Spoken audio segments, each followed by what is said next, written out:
Hi everyone. So daily 20 questions हम लोग कर रहे हैं और ये जो है ये फोर्थ लेक्चर है। ठीक है, फोर्थ लेक्चर है तो देखना 3 जो लेक्चर है ना, फर्स्ट सेकंड थर्ड, वो तुमको मिल जाएगा। उसके लिए मैं प्लेलिस्ट बना दिया हूँ, प्लेलिस्ट में जाके देख लेना। ठीक है, सब इंपॉर्टेंट क्वेश्चंस हम लोग सारे इंपॉर्टेंट क्वेश्चंस कर रहे हैं। चलो स्टार्ट करते हैं आज। तो आज हम लोग देखेंगे क्या, कुछ मेजर्स देखेंगे और इंस्ट्रूमेंट। ऐसे क्वेश्चन जो है ना बहुत आ रहे हैं एग्जाम में। आप देखोगे कि इंस्ट्रूमेंट्स रहेंगे। 1 मिनट। इंस्ट्रूमेंट्स इंस्ट्रूमेंट्स रहेंगे और ये तुमको रहेगा यूजेस क्या है उसका। ठीक है, ऐसे वाले क्वेश्चन जैसे तुमको मैं बता देता हूँ एक, जैसे क्रायोमीटर होता है। हाँ, क्रायोमीटर, क्रायोमीटर। तो क्रायोमीटर किस लिए यूज़ होता है ये तुमको एग्जाम में पूछ सकता है। तो क्रायोमीटर जो होता है वो जैसे टेम्परेचर अगर 0 डिग्री से नीचे जा रहा है ना, अगर 0 डिग्री से भी नीचे जा रहा है, ठीक है, like you can say bellow 0 degree, bellow 0 degree, तो इसको मेज़र करने के लिए क्रायोमीटर यूज़ होता है। उसी तरह तुम देखोगे ना ऑक्सोनोमीटर, ऑक्सोनोमीटर, ऑक्सोनोमीटर क्या यूज़ होता है, ये तुमको ग्रोथ ऑफ प्लांट को मेज़र करने के लिए होता है, ग्रोथ ऑफ प्लांट। इसमें एक और चीज़ क्या है ना कि इसको जो होता है इसको एक और चीज़ बोलते हैं, इसका नाम आर्क इंडिकेटर भी है। तो कंफ्यूज मत करना, दोनों में से कोई भी पूछ सकता है। आजकल बहुत मतलब अब क्वेश्चंस तो बचा नहीं उनके पास ना, तो आजकल ना बहुत इसके डिफरेंट डिफरेंट नेम्स, दूसरे नेम रहते हैं ना, तो उससे पूछने की कोशिश करते हैं उसमें। ठीक है, अब तुमको मान लो अगर सॉइल स्पेसिफिक ग्रेविटी पूछना है, सॉइल का स्पेसिफिक ग्रेविटी। ठीक है, तो सॉइल का स्पेसिफिक ग्रेविटी अगर तुमको निकालना है तो उसके लिए क्या, कौन सा इंस्ट्रूमेंट यूज होगा, उसका नाम है पिक्नोमीटर, पिक्नोमीटर। ठीक है, जैसे रेनफॉल को मेज़र करने के लिए क्या यूज़ होता है, पुल्वीमीटर, पुल्वीमीटर। ठीक है, अब जैसे तुमको पता ही होगा विंड डायरेक्शन को, अगर आपको विंड डायरेक्शन को करना है, विंड डायरेक्शन को मेज़र करना है, तो ये आप बचपन में भी देखे होगे कि विंड डायरेक्शन के लिए एक होता है विंड वेन, विंड वेन होता है इंस्ट्रूमेंट, वो यूज़ होता है। ठीक है, ओके। और देख, विंड डायरेक्शन और विंड स्पीड में कंफ्यूज नहीं होना है। विंड स्पीड अगर तुमको मेज़र करने का बात होगा ना, विंड स्पीड, तो उसके लिए क्या होगा, एनीमोमीटर, एनीमोमीटर। ठीक है, और विंड डायरेक्शन के लिए क्या होगा, विंड वेन। ये कंफ्यूज नहीं करना है। जैसे अब लीफ टेम्परेचर, लीफ का टेम्परेचर कितना ज़्यादा है या कम है, लीफ का टेम्परेचर मेज़र करने के लिए हम लोग क्या यूज़ करते हैं, एटमोमीटर, एटमोमीटर। ठीक है, ये सब चीज़ें आपको दिमाग में रखनी है। ठीक है, तो अब देखो जैसे विंड की बात की है ना, तो एक और चीज़ होता है, एक हॉरिजेंटल विंड होता है, हॉरिजेंटल विंड, और एक होता है वर्टिकल विंड। ठीक है, वर्टिकल विंड। तो जैसे हॉरिजेंटल विंड जो होता है ना, हॉरिजेंटल विंड, तो हॉरिजेंटल विंड को क्या बोलते हैं तुमको पता है, इसको बोलते हैं विंड। हाँ, मगर वर्टिकल विंड, अगर वर्टिकल में अगर हवा को बह रहा है ना, तो उसको हम लोग बोलते हैं एयर करेंट, एयर करेंट।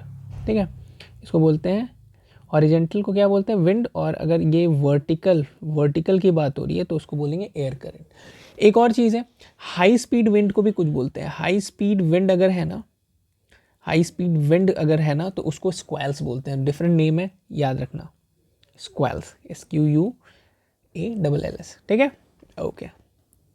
फिर देखो आइसोप्लेट्स पढ़ लेना। ठीक है, आइसोप्लेट्स, आइसोप्लेट्स में क्या पढ़ना रहता है, जैसे आइसोथर्म जो होता है, आइसोथर्म। हाँ, तो यहाँ पे थर्म है ना, थर्म मतलब एक टेम्परेचर को डिनोट करता है। तो लाइंस ऑफ इक्वल टेम्परेचर जो होता है उसको बोलते हैं isotherm, lines of equal temperature. वैसे ही आइसो बार होता है, आइसो बार, ये बार जो है ना वो प्रेशर का यूनिट होता है, इसलिए इसको बोलेंगे lines of equal pressure, lines of equal pressure.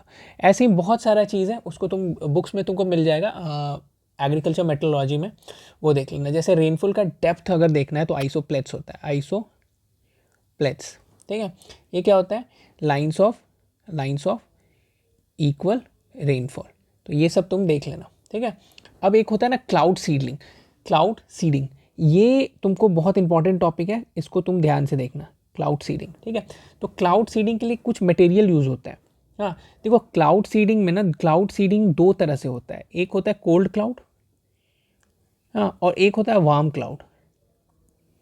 ठीक है, तो ये जो कोल्ड क्लाउड है ना, उसके लिए एक मटेरियल यूज होता है, उसका नाम है AgI2, इसको बोलते हैं silver iodide, silver iodide. Warm clouds की बात करें ना तो इसको बोलते हैं सोडियम क्लोराइड, सोडियम क्लोराइड, ठीक है, NaCl बोल सकते हो, NaCl, ठीक है, केमिकल फॉर्मूला है, ठीक है, ओके। अब एक होता है रेनी डे। रेनी डे क्या है भाई? रेनी डे, रेनी डे क्या बोलते हैं? देखो, अगर 24 आवर्स में अगर 2.5 mm रेनफॉल अगर पड़ता है, रेनफॉल होता है, तो उसको रेनी डे बोलते हैं, ठीक है। इन चीज़ों को याद रखना है, ओके। फिर बहुत इंपॉर्टेंट एक चीज़ है ड्रॉट, ठीक है, ड्रॉट। ड्रॉट को कैसे देखेंगे? तो देखो, ड्रॉट में तुमको बहुत सारा चीज़ पढ़ना रहता है। जैसे एक होता है एग्रीकल्चरल ड्रॉट, एग्रीकल्चरल ड्रॉट। फिर तुम पढ़ोगे हाइड्रोलॉजिकल ड्रॉट, हाइड्रोलॉजिकल ड्रॉट। फिर तुमको दिखेगा ड्रॉट ईयर क्या बोलते हैं, ड्रॉट ईयर, हाँ। फिर अगर कोई एरिया अगर ड्रॉट का हो जाता है तो उसको बोलते हैं ड्रॉट प्रोन एरिया, हाँ। और एक होता है chronic drought, chronic drought area. ये तुमको 5 तरह के ड्रॉट वाले सिचुएशन मिलेंगे। तो देखो, एग्रीकल्चरल ड्रॉट किसको बोलते हैं, ठीक है। तो देखो क्या होता है ना कि अगर मान लो मई से लेके, ठीक है, अक्टूबर तक अगर 4 कंजिक्यूटिव वीक बारिश नहीं होती है, ठीक है, तो उसको हम लोग बोल देते हैं एग्रीकल्चरल ड्रॉट। और इसमें और भी एक है, अगर 6 कंजिक्यूटिव वीक, 6 वीक लगातार rest of the year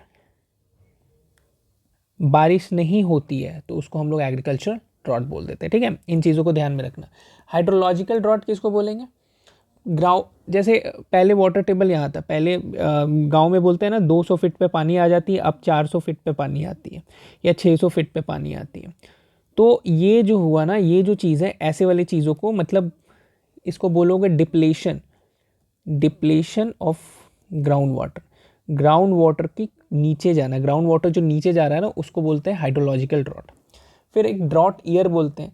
drought year क्या हुआ? पहले मान लो 100 इतना सारा होता था बारिश, अब क्या हो रहा है 74% या 76 ही हो रहा है, ठीक है।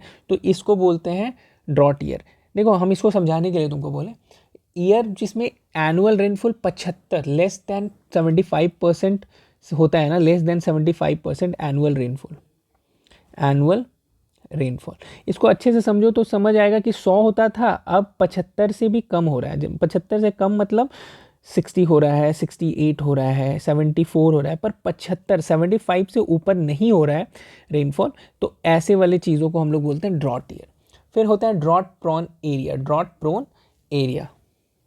नेक्स्ट होता है ड्रॉट प्रोन एरिया। देखो, एक एरिया हम इतना कवर कर लेते हैं, एक एरिया है मान लो, है ना, उसमें अगर उस एरिया का 20% एरिया अगर सूखा रह जाता है, एक पूरा एरिया हुआ, उसका 20% एरिया अगर सूखा रह जाता है ना, तो उस एरिया को हम लोग ड्रॉट प्रोन घोषित कर देते हैं, ठीक है। और यही चीज़ क्रॉनिक ड्रॉट में क्या होता है कि ये एरिया जो है वो 40% हो जाता है। मतलब अगर हम ऐसे करके यहाँ समझो, ये 40% और इससे ज़्यादा अगर एरिया सूखा रह जाता है तो उसको हम लोग क्रॉनिक ड्रॉट बोलते हैं, ठीक है। ड्रॉट प्रोन, क्रॉनिक ड्रॉट, इस दोनों में कन्फ्यूज़न नहीं होना चाहिए, ठीक है। चलो नेक्स्ट वीडियो में मिलते हैं, बाय बाय।